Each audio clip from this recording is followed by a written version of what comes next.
Good morning to one and all.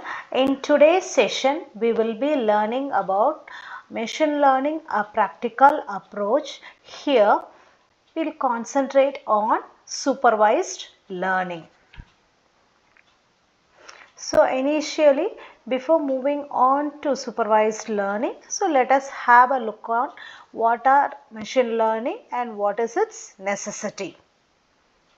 So if you could see in today's scenario, the rise of big data demands for machine learning for efficient data analysis and decision making. For example, if you could see around 1 trillion web pages and every second, if you could see minimum 1 hour of video content is uploaded on YouTube. And if you equate this for 10 years of content every day, so you can just imagine how much data are getting entered day after another. Additionally, if you could see thousands of human genomes, each consists of approximately 3.8 billion base pairs have been sequenced. If you could see, Walmart handles over 1 million transactions per hour. Then you could just imagine the size of the data set. It is more than 2.5 petabytes of information. Thus, to handle this complex situation, this machine learning, it comprises or it handles the techniques that can automatically detect the patterns with the data and leverage these patterns so as to predict the future data or to make decisions under uncertainty. So the main crux behind this machine learning to addresses these big challenges are nothing but the main probability theory. So which just applies to any problem involving uncertainty.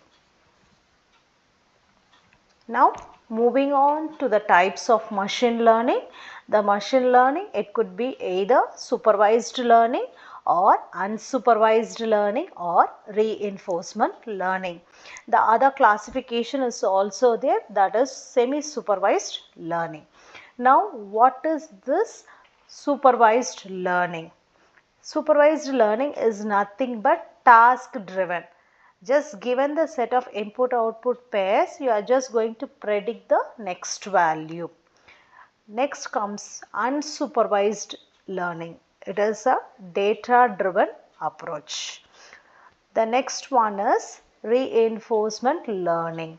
It is nothing but learning from mistakes from the environment. For example, if you are telling to a baby, don't touch the candle, it will hurt your hand. If you are not touching it, you will be awarded.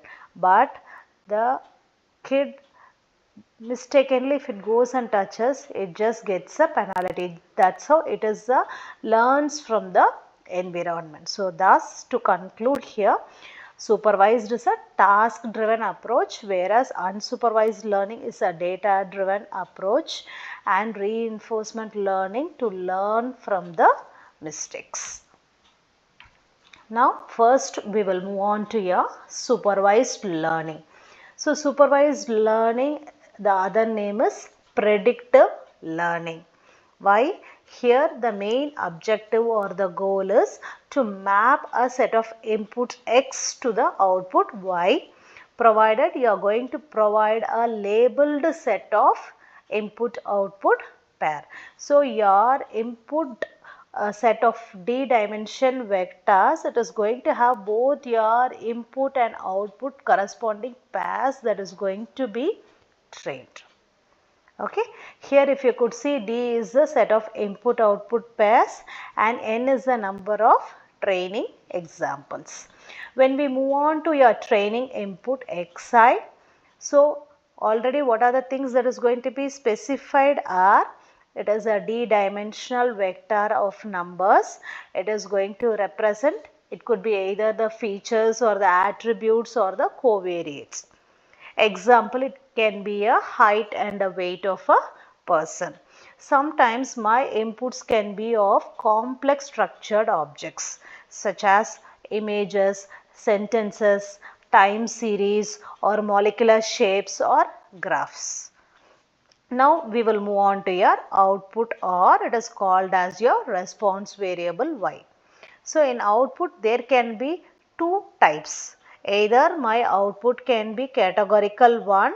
Example, like I want to find out the number of males or females in a particular locality where the election is going to be held up. Or I am going to predict the income level of the person, which is going to be real valued. So it could be a categorical one or a real valued one. So these categorical problems are known as your classification, or it is called as pattern recognition, whereas the real valued problems are called as your regression.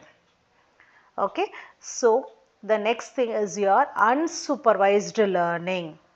It is called as your descriptive learning. Okay,